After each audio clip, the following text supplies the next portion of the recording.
Shalom sahabat jalan yang lurus, salam sejahtera buat kita semua dan dimanapun sahabat berada. Saya berharap dan selalu berdoa semoga sahabat semua tetap dalam keadaan baik, dalam keadaan sehat, dan pastinya tetap dalam perlindungan Tuhan. Saya juga mengucapkan banyak terima kasih buat dukungan sahabat semua yang selalu setia untuk meluangkan waktu menonton video-video di channel ini. Dan juga terus mendukung perkembangan channel ini dengan mengklik tombol subscribe, like, komen, dan juga share kepada teman-teman yang lain. Supaya teman-teman yang lain juga tidak ketinggalan informasi seputar iman kekristenan. Kiranya Tuhan Yesus memberkati kita semua.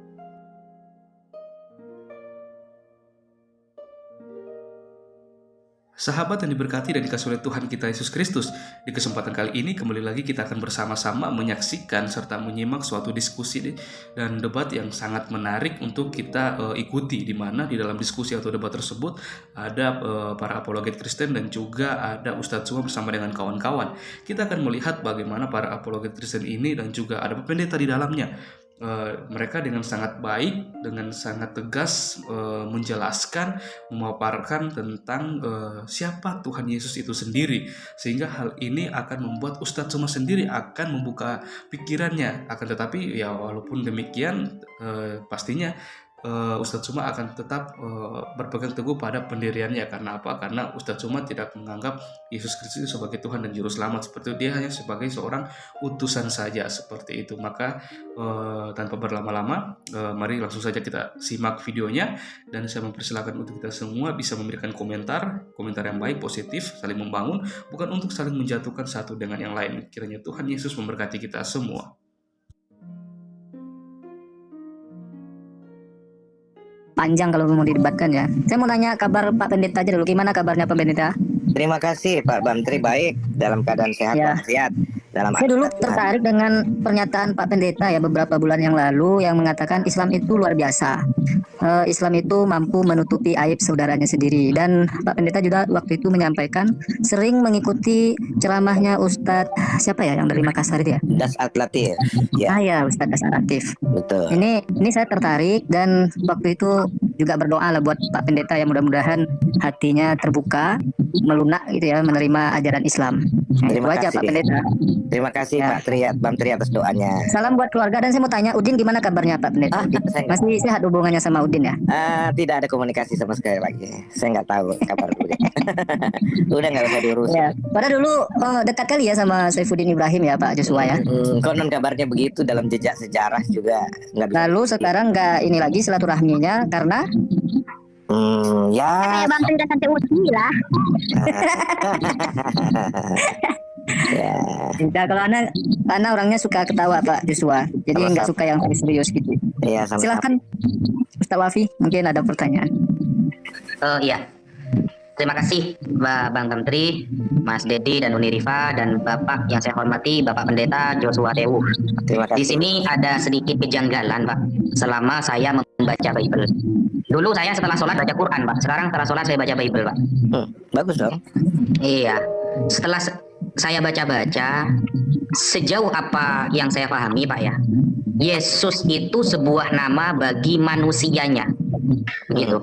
Makanya ketika ada perbedaan untuk membuktikan mana roh jahat dan mana roh kudus, itu harus meyakini bahwa Yesus datang sebagai manusia.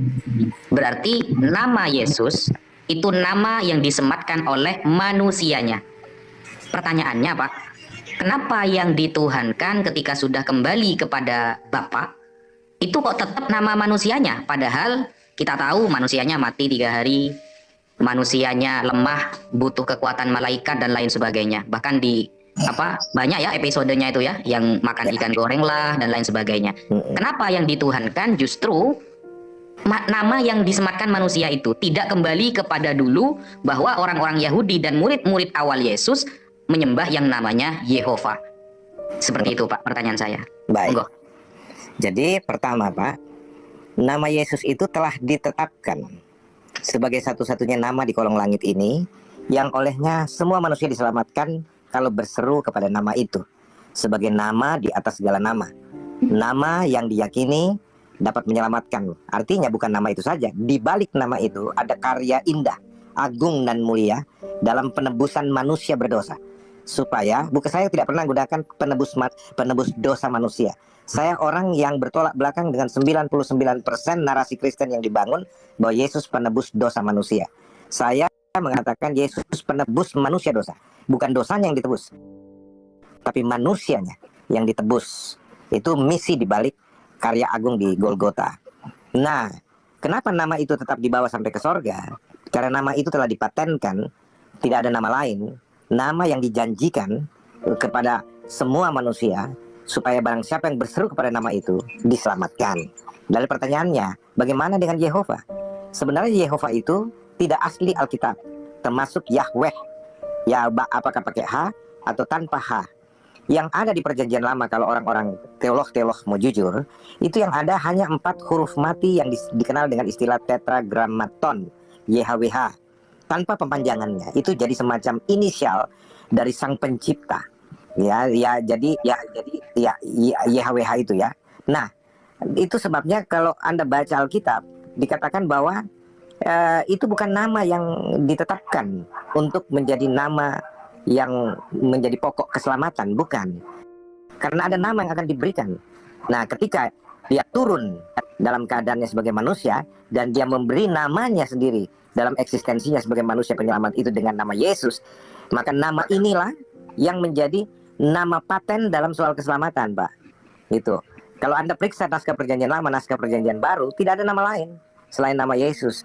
Sedangkan YHWH bukan nama. Bahkan orang Yahudi dilarang untuk berseru kepada nama itu, inisial itu.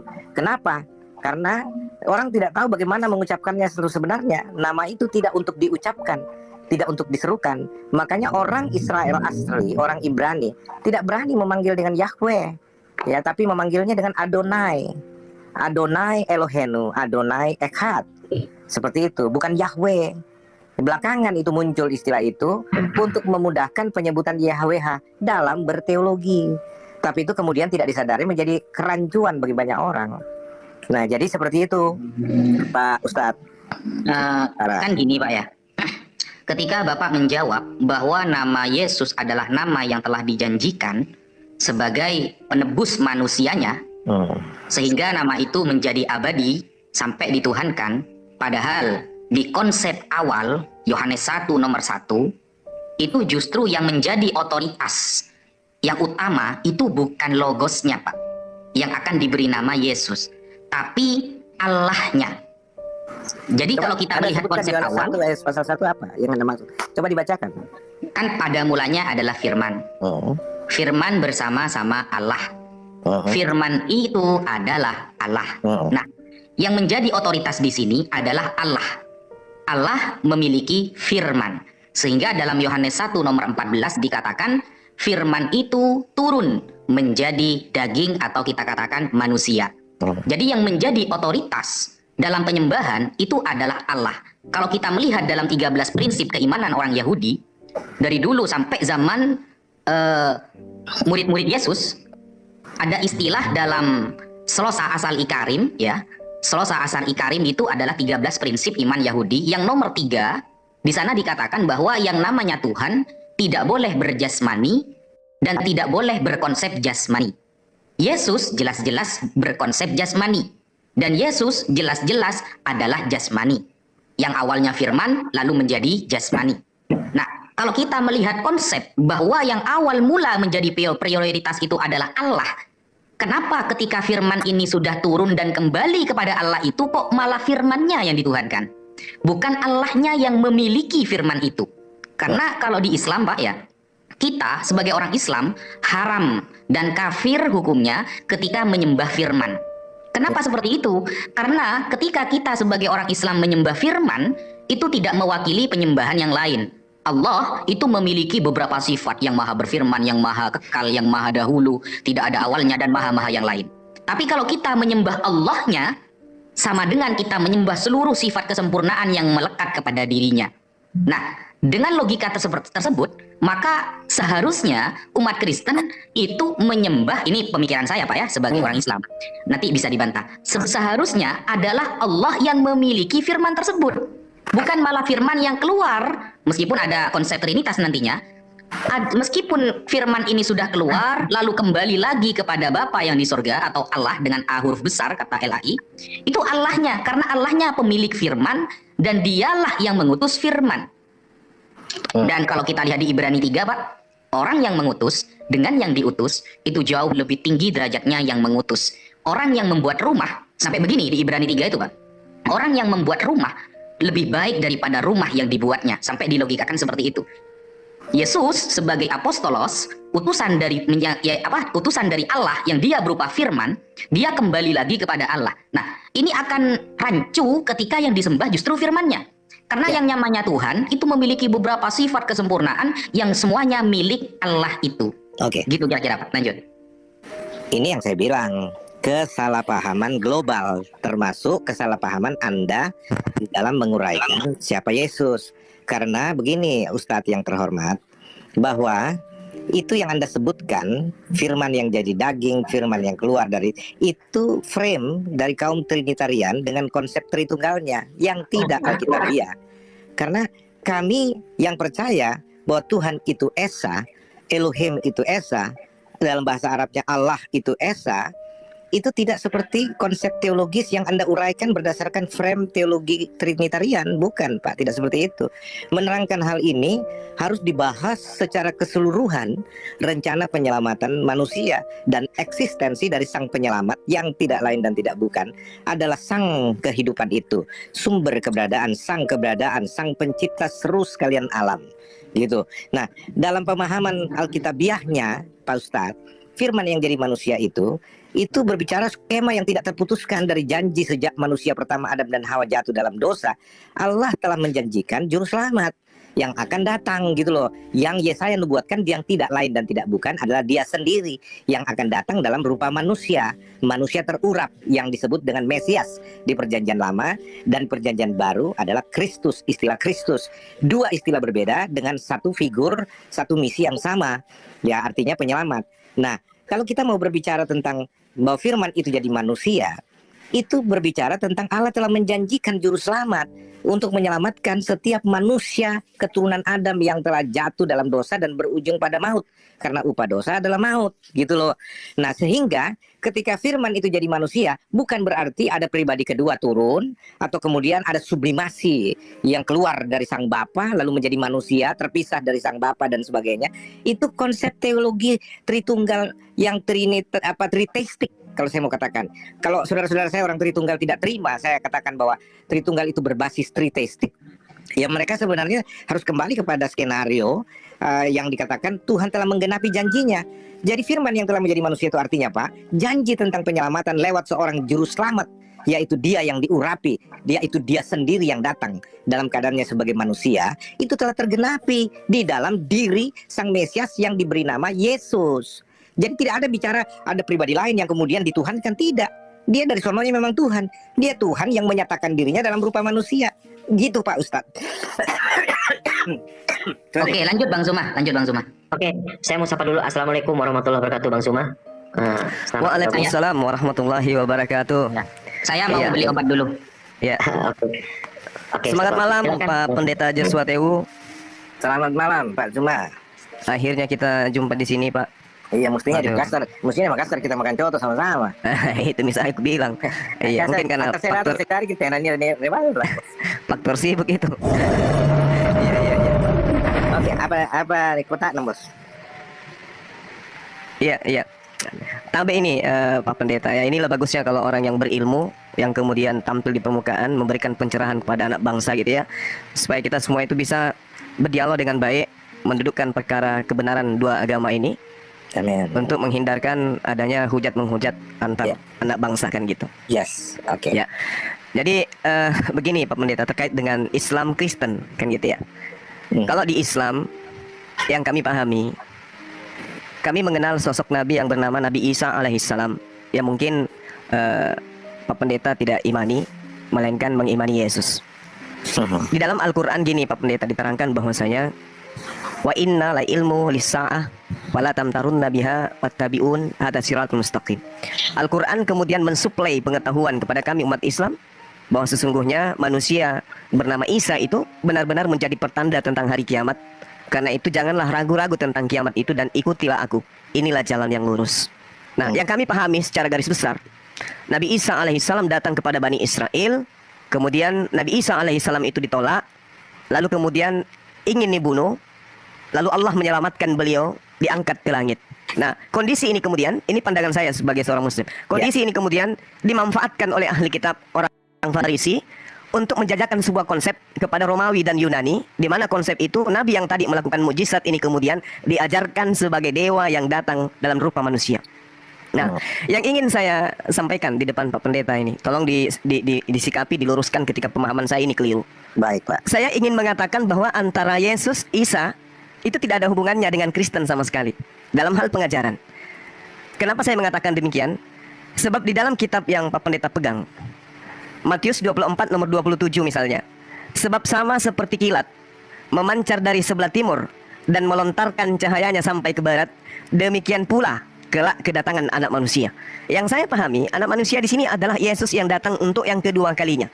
Artinya bahwa ketika matahari itu terbit, cahaya itu bersinar atau kilat itu kemudian memancarkan cahaya dari timur ke barat, maka seluruh makhluk yang hidup, dalam hal ini manusia, akan melihat dan mengetahui dan tersadarkan itu bahwa oh, utusan Tuhan sang Mesias Yesus yang kami sebut Isa alaihissalam sudah datang untuk yang kedua kalinya, sehingga dunia ini kemudian menjadi terkesima dengan kejadian itu. Karena ini adalah pertanda sesuai dengan Al-Quran, pertanda akan datangnya hari kiamat, maka manusia seluruhnya akan tersadarkan dengan adanya cahaya yang terlihat dari timur sampai barat ini. Tapi yang terjadi kemudian adalah yang disampaikan kepada kita dari teman-teman Kristen, tapi kami hargai itu adalah iman. Datangnya Yesus ke padang pasir pada saat ada ahli kitab bernama Paulus, orang Farisi, yang dia sendiri dengan orang-orang yang ada sekelilingnya yang melihat Yesus datang.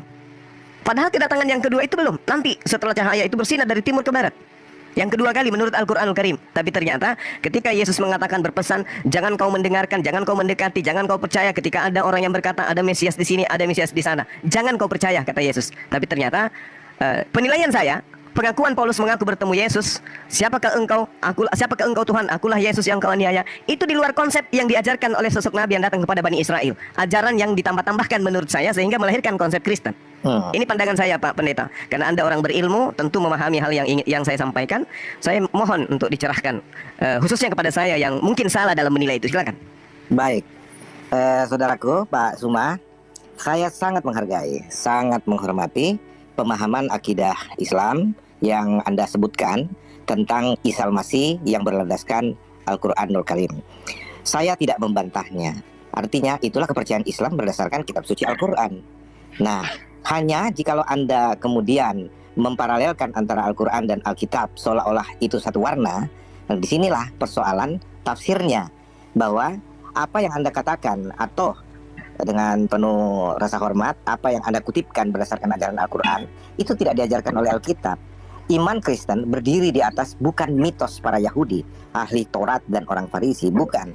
Iman Kristen dibangun berdasarkan kitab suci Alkitab Perjanjian Lama sampai Perjanjian Baru. Kitab Kejadian pasal 1 ayat 1 sampai dengan Wahyu 22 ayat 21. Nah, tidak ada kita mendirikan iman kami di atas story atau hikayat atau mitos yang ada di sekitar para Yahudi, orang-orang Farisi, ahli Taurat, termasuk seperti yang Anda bilang tadi, Pak Suma, soal konsep tentang Yesus itu dijajakan, ditawarkan kepada bangsa Romawi, ya, dan itu mitos yang berkembang pada saat itu, dan kemudian diparalelkan dengan Paulus adalah orang yang kemudian mengajarkan konsep yang salah, yang tidak diajarkan oleh Kristus sendiri.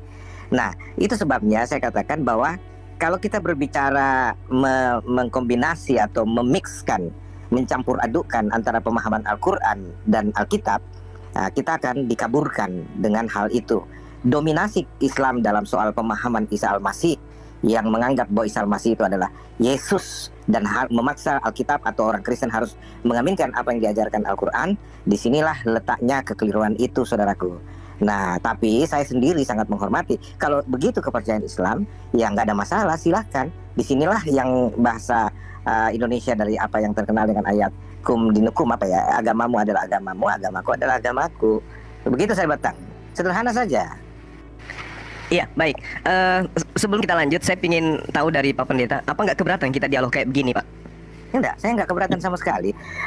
Artinya asal dialog itu dengan motif untuk mencari pengetahuan yang benar atau untuk mengkonfirmasi. Kayak Bapak bilang, itu kan saya sangat hormati, sangat hargai Pak Suma. Ketika Anda bilang kalau pemahaman saya salah tolong diluruskan. Itu kan sportivitas yang patut dijunjung tinggi, patut dihargai.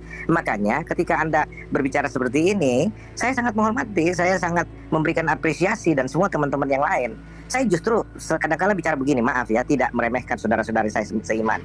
Kadang-kala saya merasa nikmat berdialog dengan saudara-saudara Islam seperti ini dibandingkan saudara-saudara Kristen yang bagi saya kadang-kala saya malu sendiri juga kalau mereka berdialog, berdiskusi tapi kemudian emosional, anarkis, dan kemudian ketika kalah dalam pertarungan doktrin, teologi misalkan, seperti Anda ketahui, saya banyak berseberangan dengan banyak orang Kristen masalah keesaan dan trinitarian ini.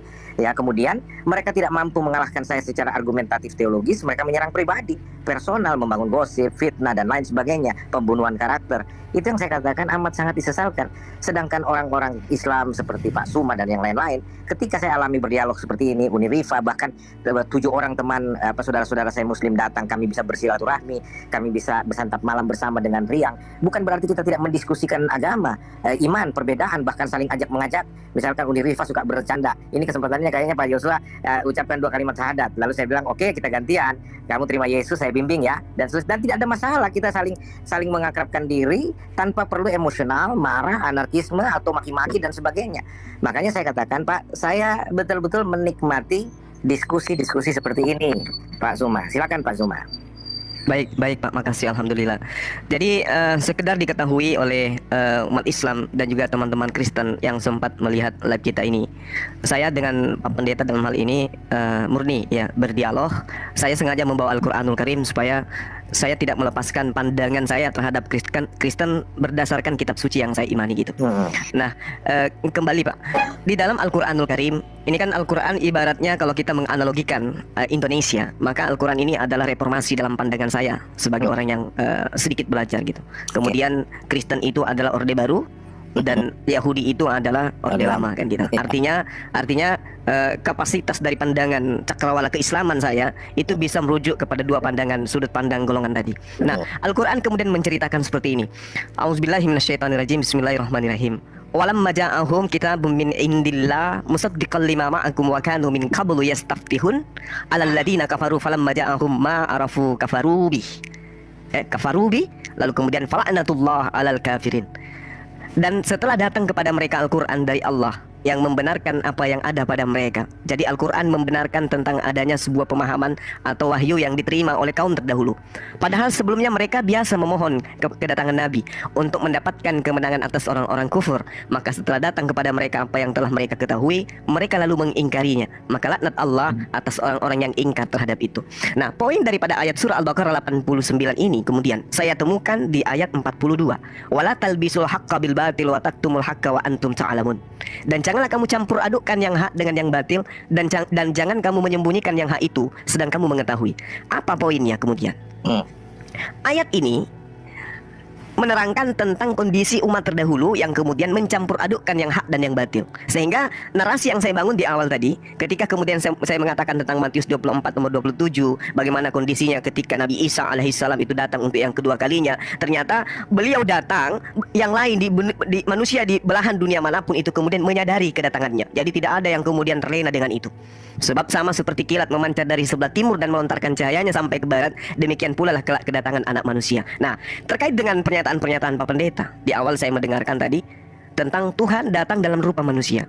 Nah, inilah yang saya katakan, mohon maaf yang sedalam-dalam, inilah yang saya katakan bahwasanya adanya pertentangan keyakinan antara oknum yang kami sebut Nabi Isa alaihissalam, atau boleh saya setarakan sebagai Yesus dalam hal penyampai firman dan penerima firman, itu ketika datang kepada Bani Israel, sama sekali dia tidak pernah mengatakan dirinya seperti yang diimani oleh teman Kristen. Apakah Kristen itu salah? Menurut pandangan saya, Kristen itu tidak salah.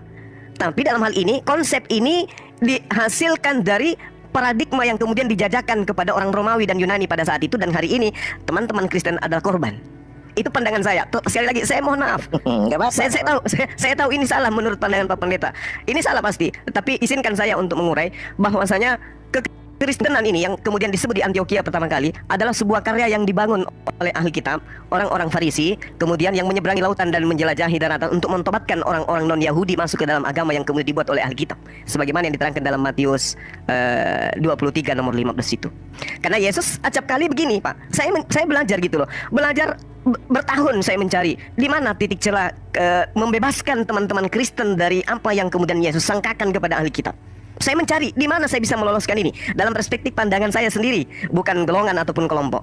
Saya melihat bahwa Yesus itu acap kali di dalam kitabnya teman Kristen meminta pengikutnya untuk waspada, waspada, waspada, waspada, waspada. Dan kisi-kisi kewaspadaan itu merujuk kepada orang ahli kitab. Sedangkan Kristen dihasilkan dari akar yang berakar dari ahli kitab. Lalu kemudian saya selalu mencoba untuk menyambung-nyambungkan antara konsep yang Yesus ajarkan kepada ahli kitab dengan ajaran Kristen hari ini. Tapi sama sekali saya tidak menemukan adanya korelasi itu, Pak. Yang ada pertentangan. Contoh nih, ketika Yesus mengatakan lebih mudah langit dan bumi itu lenyap daripada setitik dari hukum Taurat itu dibatalkan.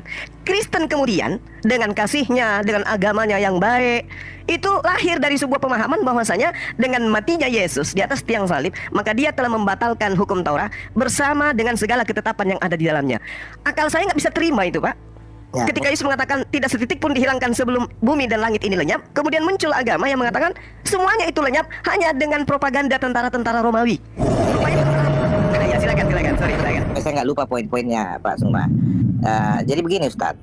Jadi narasi yang Anda bangun berdasarkan perspektif Islami yang Anda yakini, itu sebenarnya kalau kami katakan tadi, itu hak Anda untuk membangunnya, membangun narasi seperti itu. Tapi di dalam kultur Kristen pun, bahkan sejak awal tidak seperti itu. Kekristenan tidak dibangun atas propaganda atau hasil kinerja menjajakan konsep yang keliru terhadap Romawi dan kemudian jadi Kristen. Tidak seperti itu. Karena kekristenan itu dibangun berdasarkan nubuatan bahwa ada umat baru yang akan dibangun oleh Sang Mesias. Dalam kitab Yeremia itu dikatakan. Jadi kekristenan itu lahir dari penggenapan nubuatan itu juga, pengikut Kristus. Dan kami tidak pernah mengklaim kekristenan itu sebagai agama. Hanya dia mengadaptasi di setiap negara yang punya aturan hukum yang berbeda. Bagi saya pribadi, kekristenan adalah soal relationship, hubungan pribadi antara Sang Pencipta dengan umat manusia yang telah jatuh ke dalam dosa lewat Kristus Yesus dengan karya penebusannya yang diajarkan oleh Alkitab, bukan hasil propaganda para ahli Taurat dan orang-orang Farisi, Pak Zuma. Dan ini tidak sama sekali sesuatu yang Anda campur adukan antara kutipan-kutipan ayat yang saya aminkan. Kalau kutipan ayatnya saya aminkan, tapi ketika Anda bangun narasi dari kutipan itu yang salah, Pak Zuma. Tidak seperti itu. Termasuk misalkan ya, bahwa kitab Taurat, hukum Taurat itu dibatalkan di Kolose 2:15 yang Anda maksud itu oleh kematian Kristus, dan itu tidak masuk di akal Anda. Karena saya bisa pahami, karena Anda tidak memahami dalam konteks holistik keseluruhan karya penebusan, bahkan mulai dari janji penebusan itu sampai penggenapannya. Nah, kenapa hukum Taurat dibatalkan? Hukum Taurat itu dikatakan sebagai pengawal sampai yang benar itu datang, sampai iman itu datang, gitu loh. Nah, sekarang misalkan begini, Pak Suman, saya mau gambarkan, analogikan itu begini. Kalau yang mengawal ini digunakan sebelum dia tiba pada tujuannya, itu terus dibatalkan, itu salah. Tapi kalau misalkan yang mengawal ini sudah sampai kepada tujuannya, dia telah menyelesaikan tugasnya dan tidak perlu lagi melanjutkan kawalan itu karena dia sudah sampai, gitu loh. Nah, Taurat mengawal sampai kepada iman, sampai kepada Yesus datang. Nah, Yesuslah penyempurna seluruh tuntutan hukum Taurat, Pak Zuma. Nah, itu sebabnya ketika Yesus menggenapi semua itu, hukum Taurat tidak dibutuhkan lagi. Ya, itu hanya bayangan, hakikatnya adalah Kristus, Pak Zuma. Gitu. Nah, kalau kita mau bicara ini secara detail, kita memang butuh waktu beradaptasi. Jadi bagi saya, Pak Zuma, itu hukum Taurat itu seperti brosur untuk sebuah apartemen yang akan dibangun misalkan ya. Nah, brosurnya dikasih tahu ini sekian begini. Makanya seluruh hukum Taurat itu dengan tradisi simbolik, ibadah simbolik Israel itu kayak brosur bahwa Mesias yang akan digambarkan itu harus dijaga janji itu dengan ibadah-ibadah simbolik. Nah, ketika brosur tentang apartemen itu diedarkan, apartemen itu belum ada. Ketika apartemen itu sudah selesai dan menyerahkan kunci, brosurnya nggak dibutuhkan lagi, nggak perlu dilanjutin lagi, Pak Suma. Gitu loh, kita tinggal masuk dan menikmati apartemen itu. Kira-kira seperti itu analoginya, Pak. Oke, baik. Sekali lagi saya minta maaf yang sedalam-dalamnya ya Pak Pendeta. Ini pandangan saya sebagai seorang Muslim ya Pak ya. No problem. Bukan, alhamdulillah, masya Allah. Jadi gini, sangat menarik dengan paparan dari Bapak gitu ya. Tapi beda pendapat itu adalah hal yang wajar kurasa. Nah, pandangan kami sebagai seorang Muslim ya, sekali lagi sebagai seorang Muslim, lalu kemudian keterbukaan agama Kristen itu untuk dipelajari, lalu kemudian amanat agung untuk memberitakan Injil kepada siapapun, lalu kemudian instruksi dari Al-Quran kepada saya untuk belajar gitu, membawa saya pada kondisi di mana saya belajar tentang Bible. Meski dalam pembelajaran itu kemudian ternyata menurut sudut pandang teman-teman Kristen saya salah, saya keliru, saya kemudian tidak sesuai dengan Alkitabiah menurut pemahaman. Itu wajar itu, karena saya bukan seorang Kristen. Tapi izinkan saya berpendapat di dalam hasil penemuan pelajaran saya ini, proses belajar mengajar saya yang saya alami. Nah, ketika kemudian dalam pandangan Islam ada yang dikatakan persaksian, kesaksian iman, kesaksian tentang Tuhan, kesaksian diri sebagai hamba Tuhan, kesaksian diri sebagai utusan Tuhan. Itu juga saya temukan di dalam kitabnya Pak Pendeta, Yohanes 17 nomor 3. Nah, ini masih ada uraian rangkaiannya dengan uraian kita tadi.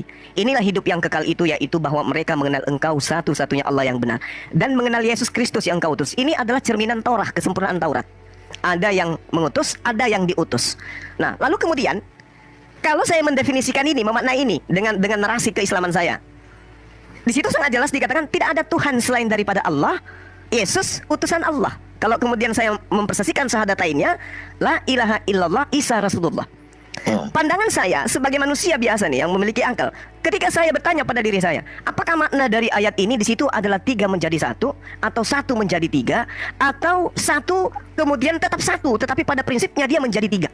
Nah, inilah yang kemudian yang masih berputar-putar di kepala saya. Sedangkan dalam poin ini, hidup kekal itu mendudukkan pribadi Yesus dalam cakupannya dia sebagai manusia, sebagai utusan. Poinnya adalah dia mengakui orang-orang Yahudi ketika ingin hidup kekal, dia kudu wajib hukumnya mendudukkan perkara ini dengan serius, bahwa Yesus itu hanya sekedar utusan Tuhan. Nah, saya dibingungkan dengan adanya kitab Yesaya 63 nomor 9 yang mengatakan bukan utusan, bukan duta. Sedangkan Yesus mengatakan dirinya adalah utusan. Lahir kemudian Kristen saudara saya yang mengatakan bahwa Yesus yang utusan itu adalah Sang Tuhan itu sendiri. Nah, disinilah saya menemukan sebuah dilema pada diri saya yang kemudian justru akan semakin menguatkan iman saya, dan saya semakin cinta kepada Yesus. Gitu loh Pak Pendeta. Iya, menarik. Oke, silakan Pak Zuma. Ya, karena pembahasan seperti ini kan memang sebenarnya memicu keinginan tahu kita lebih dalam satu dengan yang lain untuk belajar. Cuman yang saya mau katakan kepada Pak Zuma bahwa kalau Anda mengatakan bahwa itu membingungkan dan tidak pernah ada narasi yang mengatakan Yesus harus disembah, misalkan contohnya ya, dia hanyalah seorang utusan dalam kapasitas tertentu, termasuk pengakuan atau syahadat Anda bahwa Allah itu yang wajib disembah sedangkan Yesus adalah utusannya, itu nggak salah dalam konteks tertentu gitu. Tapi kalau kita mau bicara kembali kepada Grand Master atau semacam masterpiece dari rencana penyelamatan itu yang dijanjikan oleh Allah sendiri, yang mana dia sendiri yang akan datang, dan itu bukan ajaran ahli kitab, itu nubuatan yang sudah dilakukan. Dan perjanjian baru bukan Paulus yang mengajarkan itu pertama, tapi murid-murid Yesus ya, yang salah satunya Thomas, yang menunjukkan dengan sikap verbalnya, dengan perbuatannya, sujud menyembah dan mengaku bahwa Yesus Tuhan, Yesus Allah, dan Yesus tidak pernah menolak penyembahan apapun terhadap dirinya walau dia masih dalam kapasitas manusia saat itu ya. Karena apa? Memang dia Tuhan, dia Allah yang tengah dalam keadaan sebagai manusia dalam misi penyelamatan yang tidak mungkin dia lakukan kalau dia dalam keadaannya atau eksistensinya sebagai Allahu Akbar, Allah yang maha besar, Allah yang maha perkasa. Itu tidak mungkin. Karena siapa yang dapat bertemu dengan Tuhan muka dengan muka kalau dia tidak dihanguskan? Dia lebih panas dari matahari berbanding berapa juta kali misalkan. Dia lebih dingin dari es, dia pencipta seluruh sekalian alam. Sehingga untuk penyelamatan manusia, dia perlu menjadi manusia. Dan itu konsep yang Alkitab sendiri bangun, dan dia sendiri yang mengatakan hal itu. Nah, kalau kita tanya, kenapa Allah bisa jadi manusia? Apa yang tidak bisa Allah lakukan, Bang Suma? Segala sesuatu tidak ada yang mustahil, termasuk dalam konsep penyelamatan yang dia prakarsai sendiri. Konsep penyelamatan itu bukan manusia yang memprakarsai, bukan Yesus secara terpisah dari Allah, tapi Allah sendiri yang memprakarsai, menginisiasi bagaimana menyelamatkan manusia yang telah jatuh dalam dosa, karena Dia tidak menginginkan kematian orang berdosa, melainkan pertobatannya agar mereka kembali ke jalan rencana yang telah ditetapkan supaya mereka diselamatkan. Nah, Allah membenci dosa, Yesus membenci dosa, tetapi mengasihi orang berdosa. Itu sudah prinsip baku dalam kekristenan, Pak Suma. Sehingga kita perlu melihat ini rancangan secara global. Tidak ada tubrukan. Dalam kapasitasnya Dia sebagai manusia penyelamat seperti yang dinubuatkan, ada beberapa ayat di Alkitab yang mengatakan hal itu. Bahkan dalam 2 Timotius 3:16, 1 Timotius 3:16 itu, sorry itu mengatakan bahwa Dia telah menyatakan dirinya dalam rupa manusia. Dan penyembahan coba Pak Suma kalau belajar Alkitab sungguh-sungguh, adakah Yesus pernah menolak penyembahan kepada Dia? Tidak ada, Pak. Dia menerima penyembahan itu karena memang Dia Tuhan, Dia Allah. Seperti itu contohnya. Jadi banyak hal yang perlu kita melihat di dalam perspektif kekristenan yang alkitabiah secara murni, tidak dimix dengan perspektif Islami, Pak Suma. Tapi dengan demikian juga saya tetap menghormati, dan inilah kekayaan tafsir di ruang pencari ilmu, para pencari ilmu seperti Pak Suma dan teman-teman. Sehingga orang-orang dengan motif yang benar untuk mengkonfirmasi apa yang mereka punyai lewat pertanyaan-pertanyaan yang lahir, itu harus diapresiasi, apapun model pertanyaannya, gitu. Dan saya sangat senang karena punya pengalaman akhirnya berbicara dengan Pak Suma yang orang gambarkan kasar, brutal, dan sangat anarkis sebagai pengejek Kristen. Tapi saya alami dengan Pak Suma nggak seperti itu. Orangnya santun, orangnya bijak. Kita cuma pernah clash informasi ketika di YouTube pernah mau direncanakan live, tapi kemudian setelah semua kesepakatan dengan Zulkifli kalau saya nggak salah, itu kemudian dibatalkan karena saya menginginkan Pak Suma live on cam, tapi Pak Suma katanya nggak mau. Persoalannya cuma di situ. Lalu kemudian saya tidak lagi beredar-edar. Tapi ketika memang saya dalam kapasitas tidak bisa on cam dan tidak bisa memaksakan diri juga yang lain on cam, ya tidak masalah. Saya berbicara begini pun saya lihat bahwa ternyata teman-teman juga berbicara secara santun, menunjukkan bahwa Anda itu orang-orang Islam yang berpendidikan, punya ilmu, punya marwah yang layak diapresiasi, dan saya senang akan hal ini, Pak Suma. Baik Pak. Mungkin Pak Pendeta masih ada waktu barangkali, atau ada kesibukan, atau masih bisa dialog sedikit, Pak? Pak, saya izin sebentar aja, saya akan balik. Mohon maaf karena mobil saya ternyata mengganggu ada parkiran di depan. Anak saya mau pulang, jadi mobilnya mesti keluar. Saya ambilkan dulu ini. Sebentar aja, Pak. Saya jeda sebentar ya. Mohon maaf ya Pak Suma dengan teman-teman. Baik. Saya akan kembali ya. Baik, terima kasih Pak Joshua. Halo Pak JT. Iya. Sedikit ya teman-teman. Pak, kami di Kalibata nih Pak. Iya, Kalibata sama Uni ya. Oke. Sorry. Sorry. Oke, silakan. Pak, saya sedang tidak di Kalibata, Pak. Saya di rumah yang satu, bukan di apartemen. Oh. Iya. Oh, bukan di Kalibata. Iya, aduh. Pak. Nah, kami tengah kumpul di sini karena ada jemput si kawan. Kalau kasih tahu saya pasti di situ itu. Oh, kirain Bapak di sini mau ngajak sate. Oh, pasti kalau itu. Oke, siap. Maaf, saya nggak ada perencanaan di tadinya karena saya ada di rumah yang satu. Maaf. Ya. Oke, sebentar ya, Pak. Sebentar. Oke, siap. Sebentar. Oke, baik. Silakan lanjut Bang Suma.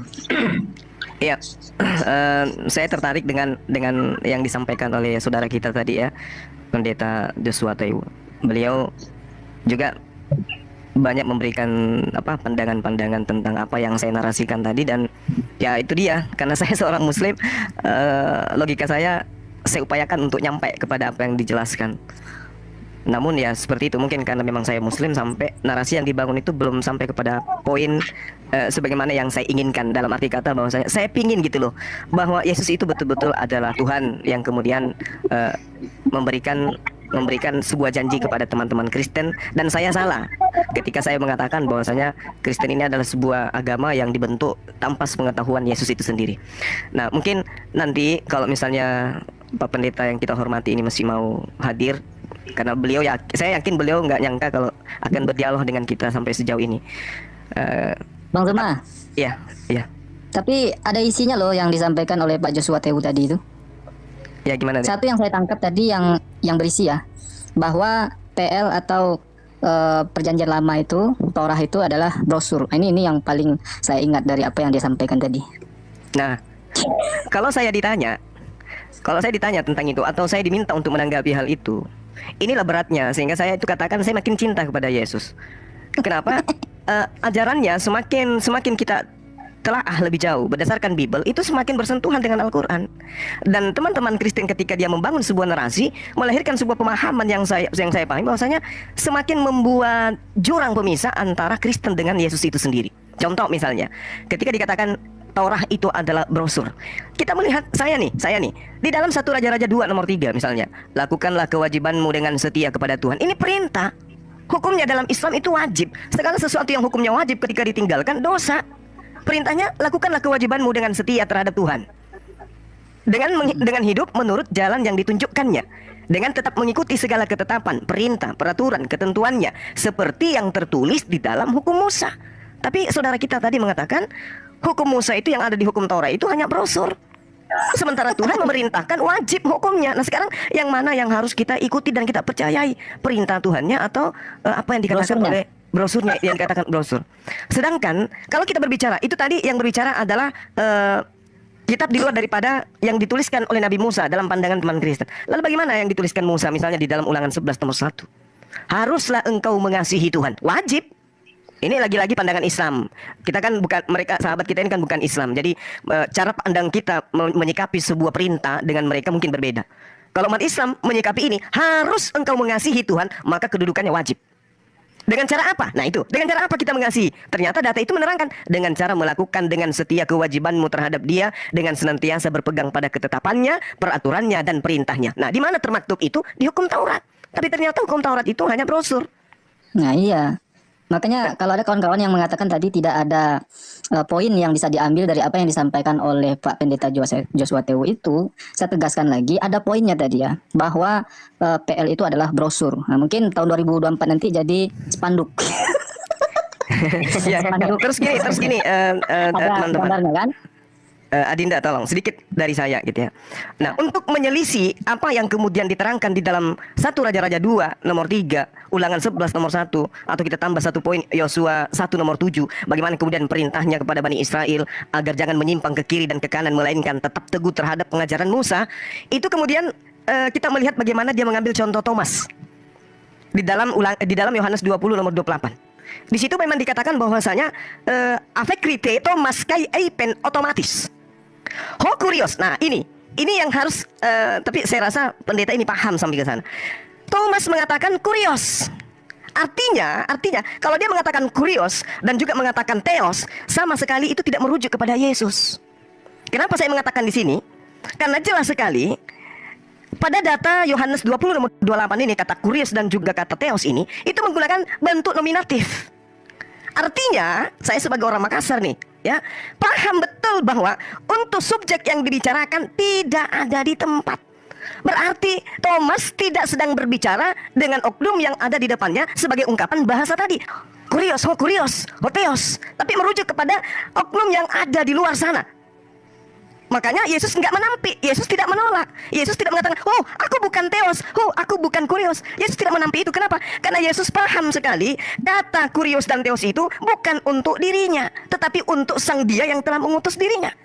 Contoh misalnya di dalam Matius 27 nomor 63. Dan mereka berkata, Tuhan kami ingat bahwa si penyesat itu sewaktu hidupnya berkata, sesudah 3 hari aku akan bangkit. Nah kata Tuhan di sini itu kurie.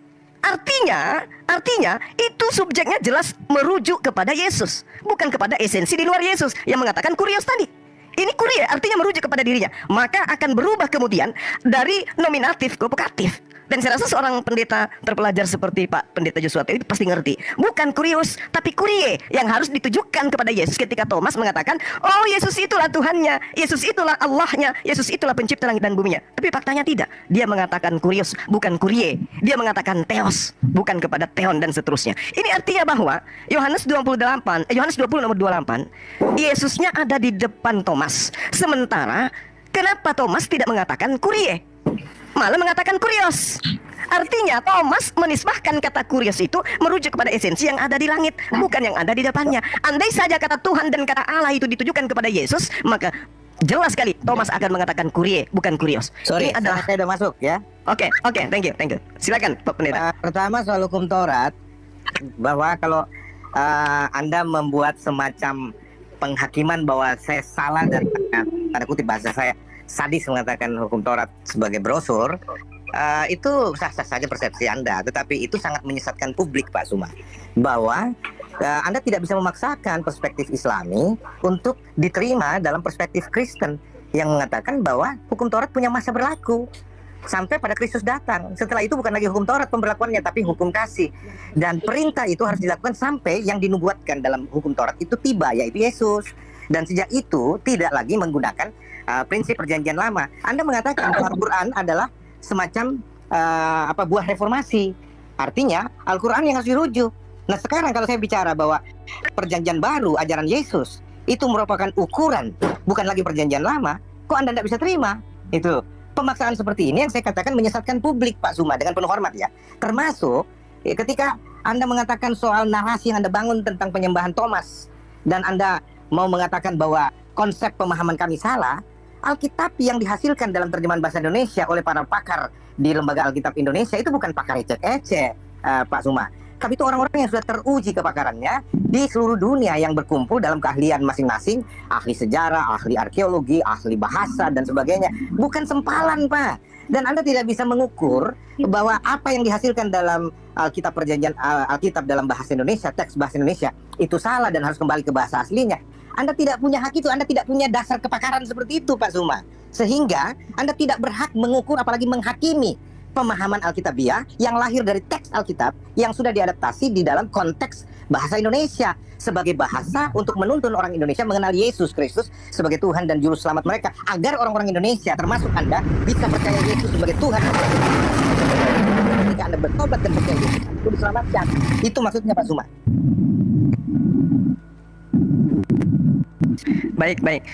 Terima kasih Pak Pendeta. Sekali lagi saya minta maaf, itu narasi internal yang kubangun tadi setelah Pak Pendeta keluar dari sini sejenak. Ya bukan di depan Pak Pendeta, namun ternyata Pak Pendeta itu nyimak. Jadi gini Pak, kenapa saya mengatakan itu? Bukan dilandaskan kepada Al-Quran. Kalau landasannya kepada Al-Quran itu tadi, wala talbisul haqqa bil batil wa taktumul haqqa wa antum ta'lamun. Lagi-lagi reformasi berbicara tentang orde lama dan orde baru. Nah, tetapi yang saya jadikan acuan adalah pernyataan Yesus yang konon diimani oleh sahabat-sahabat Kristen saya. Lukas 16 misalnya, di nomor 17-nya. Lebih mudah langit dan bumi lenyap daripada satu titik dari hukum Taurat itu batal. Kalau kita menarasikan secara bahasa jangan Indonesia, dipotong, Pak Suma. Itu belum selesai ayat itu. Sampai semuanya digenapi. itu kalau yang sudah digenapi, Pak. mohon maaf Pak. Yesus. Gitu Itu yang tertulis di dalam Matius 5. Yang saya baca ini Lukas 16 nomor 17. Itu berbeda datanya, Pak.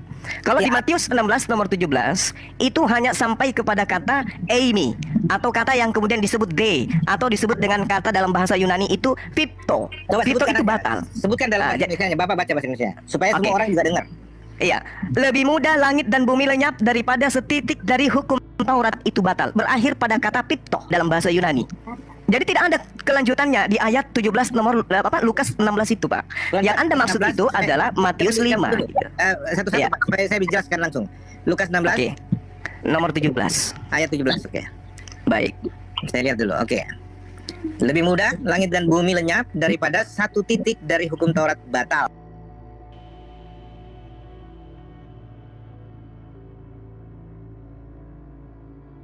Oke, terus Matius 5 ayat 18 padanannya.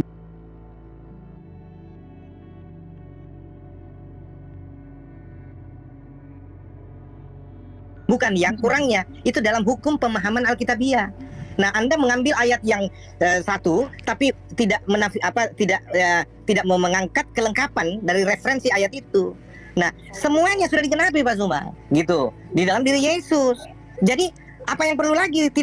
Hukum Taurat sudah sempurna di dalam Yesus, sudah digenapi. Nah, perintah itu sudah dipenuhkan, Pak.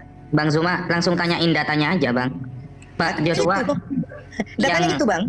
Enggak, sampean tadi mengatakan kalau ada dua ayat berbeda, satu lengkap dan satu itu kurang, harus pakai yang lengkap itu datanya pakai apa gitu? Apakah ada ilmunya? 18 itu, Pak. Matius 5 ayat 18 itu, mulai dari ayat 17 itu kan tadi Bang Suma merujuk ke situ. Nah, tapi tidak dibaca selengkapnya. Ayat yang bersamaan dengan itu harus diambil yang lengkapnya. Dikatakan begini, ayat 17 mengatakan, coba ya.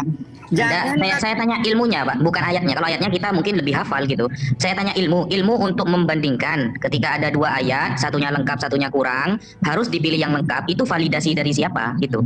Validasi dari hukum orang-orang Kristen memahami firman Tuhan. Gitu loh, Pak. Nah, Anda mau cari datanya apa? Data itu kalau bicara ada ayatnya apa enggak? Itu loh. Ini ayatnya kita sebutkan, gitu loh. Lanjut dulu Bang Zuma.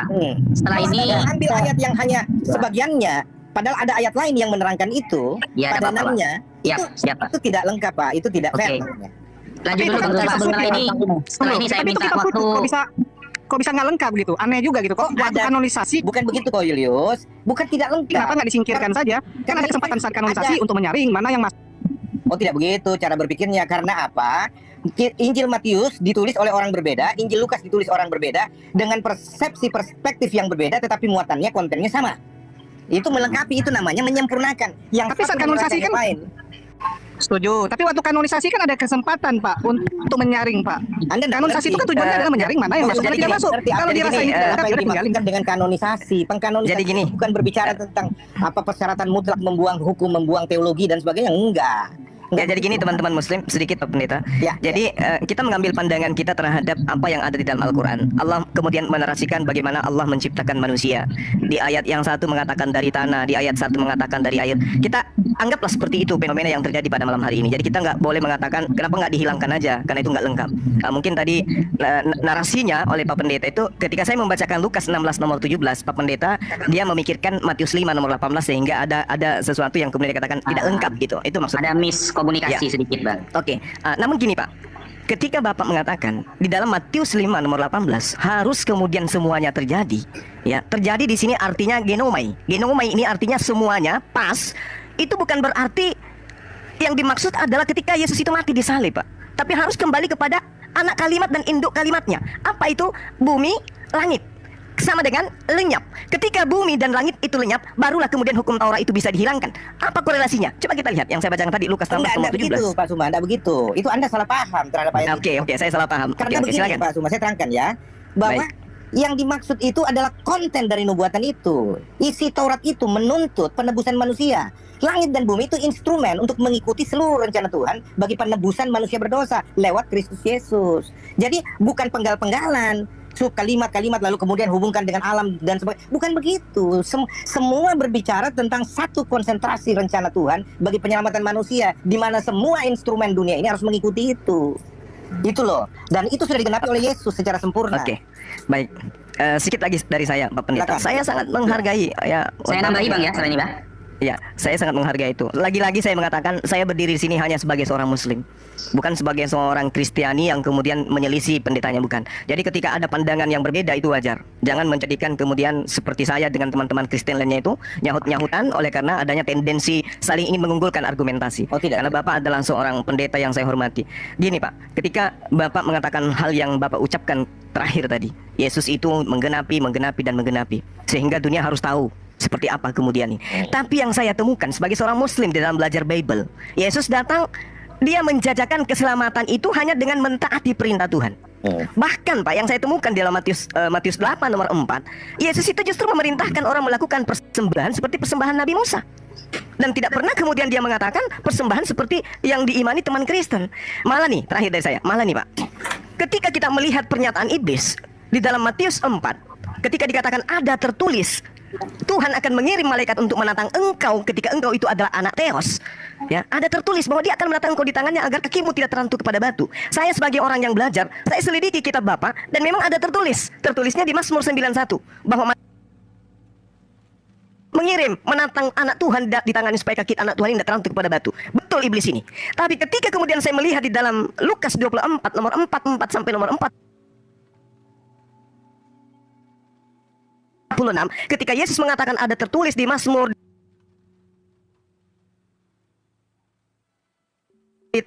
tertulis di Mazmur di Torah, tertulis di Mazmur di Torah,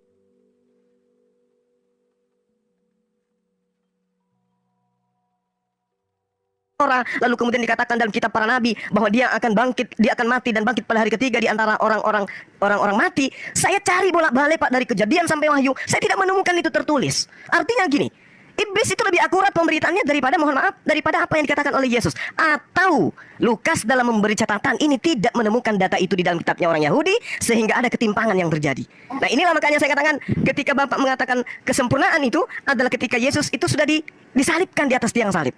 Saya tidak menemukan poin-poin ini. Kecuali dari iman Kristen yang harus saya hormati, yang saya harus junjung tinggi bahwa itu adalah konsep keyakinan, nggak boleh diganggu-gugat. Tapi dialog itu harus tetap dibangun. Saya kira begitu Pak Pendeta dari saya. Lukas 24 nomor 44 sampai nomor 26 itu mungkin besok hari atau lusa atau tahun depan Pak Pendeta masih mau berdialog dengan saya. Sekiranya data itu sudah bisa disajikan, agar kiranya saya menggugurkan konsep yang saya imani, yang saya pahami tentang agama saudara-saudara saya. Demikian Pak, silakan. Baik, baik. Tenang Pak Pendeta ya. Sebentar. Saya di sini sepakat dengan apa yang disampaikan oleh Pak Pendeta tadi, bahwa Alkitab itu dibuat oleh para pakar. Betul, di Kristen itu banyak pakar. Misalnya Yusuf Manubulu itu pakar. Bukan dibuat dalam pengertian apa ya? Itu diterjemahkan oleh berbagai pakar berdasarkan keilmuan mereka masing-masing. Bukan dibuat, beda lagi persepsinya. Oke, baik.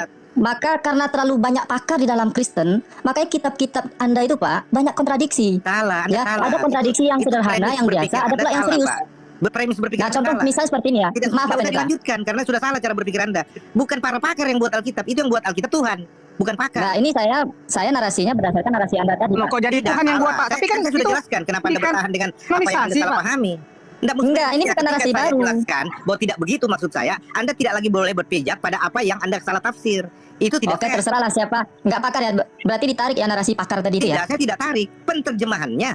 Itu kita bicara Oke. bahwa Alkitab Oke, baik, kita pada ke bahasa terjemahannya Indonesia Pak. diterjemahkan Kita ke oleh berbagai terjemahannya. pakar dari berbagai disiplin ilmunya yang Oke, berpadu baik. menghasilkan terjemahan Oke, yang mantap. dapat Saya kunci ditegakkan. jawabannya, Pak. Kunci. Saya kunci jawabannya. Ya, kita ke terjemahannya Pak ya. Saya katakan tadi dalam kitab Anda itu ada kontradiksi yang biasa sederhana sampai ke yang serius. Ini yang seriusnya ada Pak.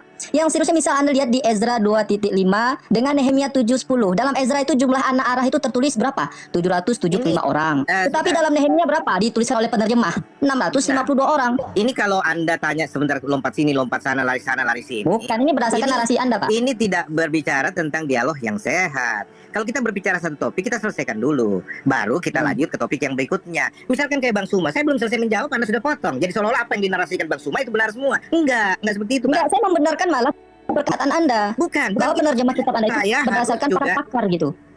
Saya harus menjelaskan dulu. Misalkan contoh Matius 8 ayat 4 itu.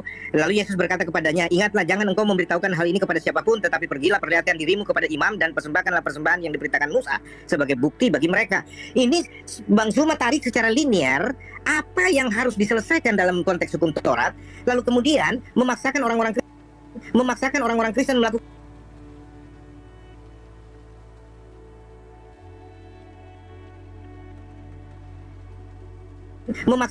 Kristen melakukan itu.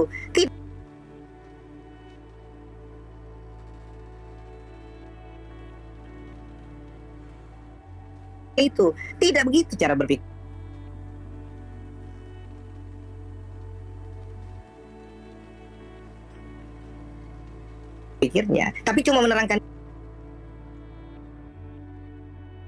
Pikirnya, tapi cuma menerangkan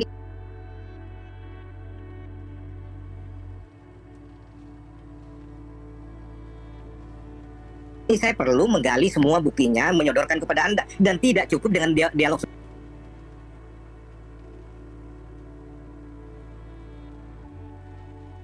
seperti ini, Pak. Nah, itu sebabnya ini diskusi seperti ini hanya untuk kita memberikan semacam pemahaman-pemahaman bahwa kekristenan itu Sedikit Pak ya, tadi saya sedikit hampir tergugah loh Pak dengan pernyataan jenengan yang sangat saya hormati ketika jenengan mengatakan Yesus Tuhan gara-gara Yesus membiarkan murid-muridnya menyembah dia. Itu di ayat mana itu Pak? Saya kok baru tahu itu. Yohanes 20 ayat 28, Pak. 27 ayat 28. Ketika Thomas sujud dan mengakui bahwa Yesus Tuhan, Yesus Allah dengan menyebut Yesus ya Tuhanku, ya Allahku. Dan Yesus meneguhkan penyembahan itu dengan berkata, karena kau sudah melihat aku, maka engkau percaya. Tapi berbahagialah mereka yang tidak melihat namun percaya. Percaya apa? Apa yang diakui. Seperti itu. Itu konsep pemahaman Kristiani berdasarkan Alkitabnya. Oke, tidak apa-apa Pak. Itu sangat saya hormati jawaban jenengan Pak. Oke. Bapak Pendeta Jesua pernah baca original teksnya nggak Pak? Yunaninya? Saya mau kasih tahu, tidak ada gunanya Anda mau menyeret soal baca teks aslinya atau apanya semuanya. Karena semua bahasa Indonesia ini dalam terjemahan Alkitab itu bersumber dari bahasa asli yang sudah dikomunikasikan oleh para pakar bahasa di Lembaga Alkitab Indonesia yang kami percayai, yang sudah mewakili kontekstualisasi berpikir untuk orang-orang Indonesia bisa memahaminya. Konteksnya adalah bahwa orang bisa dibawa kepada pengenalan akan Tuhan secara baik dan benar, dan juru selamat tunggal selain Yesus tidak ada. Temanya itu. Siap. Kalau Anda Siap, perluas ke segala macam, macam itu nggak ada gunanya. Kalau Anda bilang begini Oke. harus bahasa asli, tidak semua orang Arab percaya Al-Quran. Padahal itu bahasa Oke, asli dari Al-Quran, Bapak. dari bahasa Arab. Contohnya orang Ibrani, bahasa Perjanjian Lama. Tidak semua orang Ibrani percaya Yesus, percaya Yahweh misalkan. Soalnya- Itu pun Yunani. Jadi tidak ada Ah. korelasinya pertanyaan Anda, Pak. Soalnya gini Pak, kalau kita sampai tidak tahu bahasa aslinya, meskipun sudah diterjemah para pakar, ini akan menyebabkan miskomunikasi Pak. Maksudnya miskomunikasi begini loh Pak. Komunikasi bagaimana, Gini, Pak? Berarti gini, saya Anda jelaskan, juga harus bentar. meragukan terjemahan Al-Quran. Bentar Pak ya, saya jelaskan ya. Begitu pertimbangannya, Pak. Ini Pak, kalau sampai di dalam Yohanes ya 20:28 itu dimaknai menyembah Yesus, berarti dalam Kejadian 23 nomor 7 di sini dikatakan begini Pak. Kemudian bangunlah Abraham lalu sujud kepada Bani Het. Nah, ini kalau kita lihat antara original teks Kejadian 23 nomor 7 dengan Yohanes 20:28 itu sama menggunakan kata dalam Yunani ini Pak ya, proskuneo. Proskuneo ini bukan menyembah menjadi Pak dituhankan Ustadz, Pak. Anda Tunggu dulu Pak. Itu enggak bisa sama Tunggu dulu. beda konteksnya, Pak. Anda Loh, tidak tunggu dulu. memaksakan. Ya, saya jelaskan dulu Pak anak ya. tangga Anda mau paksakan dengan anak manusia, itu enggak sama kata anak, tapi tidak bisa dikenakan dengan semua konteks. Lah, Itu yang saya gini bilang Pak. kata Anda. Di dalam Yunani, Itu. kata Jangan sembah paksakan. Yohanes dan Kejadian itu sama menggunakan proskuneo Pak. Ya. Nah, ini maknanya bukan penyembahan sebagai Tuhan, maka miskomunikasinya Abraham sedang menyembah Bani Het nanti Pak. Kalau Karena di sini sama-sama menggunakan original teks proskuneo Pak. tidak bisa Anda Gitu. linier seperti itu, Pak. Tidak bisa Anda mengeneralisasi kata proskuneo untuk semua konteks. Bisa Loh. dengan berbagai macam konteks. Ada, monggo disodorkan Dalam Pak. konteks itu. Di mana saya harus bukti bahwa Yunani proskuneo itu bisa bermakna sujud penghormatan sebagai Abraham kepada Bani Het dan sujud bermakna penyembahan sebagai Tuhan. Di mana datanya itu Pak? Alkitab, datanya adalah Alkitab. Baca seluruh Alkitab supaya Anda paham dengan baik dan benar. Saya mohon Oke maaf, Pak, saya mau beli obat dulu Pak, lanjut. saya sudah ditunggu, Pak. Mohon maaf karena ini berkembang. Saya tidak. Tadi mau beli obat terus. Ini saya jual selompak nih, Bang. Iya, Oke, Pak Pendeta Joshua Teu. Terima kasih banyak Pak atas kehadirannya di sini. Ya. Saya mewakili adik-adik saya Bang Suma, mengucapkan terima kasih. Saya juga Sama-sama. mengucapkan terima kasih kalau kita Baik, berbicara Pak, baik. seperti ini semata-mata hanya untuk bertukar pemahaman Ya, betul saja. betul. Gitu. Iya, benar Dan benar Pak. no Ya, personal feeling ya, no hard feeling. Yes. Terima kasih Oke. Pak Joshua. Siap. Sering mampir Pak ini ya Pak Joshua ya. Baik. Terima kasih Pak Joshua, mohon maaf Pak ya. Sama-sama, Pak. Iya. Saya juga Sering-sering mohon ke sini maaf. Pak. Nih, siap. Kita bisa ngobrol lebih jauh nanti ya. Oke. Oke, Mohon baik maaf Pak. atas Baik. masyarakat, ya. Terima Sehat kasih. selalu Pak Pendeta. Baik, baik. Sama-sama Bang Suma, Tuhan berkati. Sama-sama. Shalom. Iya, siap. Salam. Sahabat yang diberkati dan dikasihi oleh Tuhan kita Yesus Kristus, kita bersama-sama telah menyaksikan serta menyimak keseruan diskusi atau debat yang sangat menarik dari antara para apologet Kristen, dan juga ada Pak Pendeta di dalamnya, dan juga ada Ustadz Suma bersama dengan kawan-kawannya. Dan kita lihat bagaimana dengan secara luar biasa Pak Pendeta bersama dengan teman-teman itu sangat dipakai Tuhan dengan luar biasa, sehingga mereka dengan hikmat Tuhan mereka bisa menyampaikan semua kebenaran yang selama ini tidak dipahami, bahkan disalahpahami oleh orang-orang yang tidak mengenal atau percaya kepada Yesus Kristus seperti itu. Dan bagaimana penjelasan dari Pak Pendeta ini pastinya juga membuka hati dan pikiran semua orang untuk melihat kebenaran yang sesungguhnya. Karena kalau kita ketahui banyak orang di luar sana yang masih saja salah paham dan tidak mengetahui, bahkan memahami tentang siapa Yesus Kristus dan untuk apa dia datang ke dunia seperti itu. Karena kebanyakan orang hanya memahami bahwa Yesus datang ke dunia itu hanya sebagai utusan, bukan sebagai seorang Tuhan dan Juru Selamat seperti itu.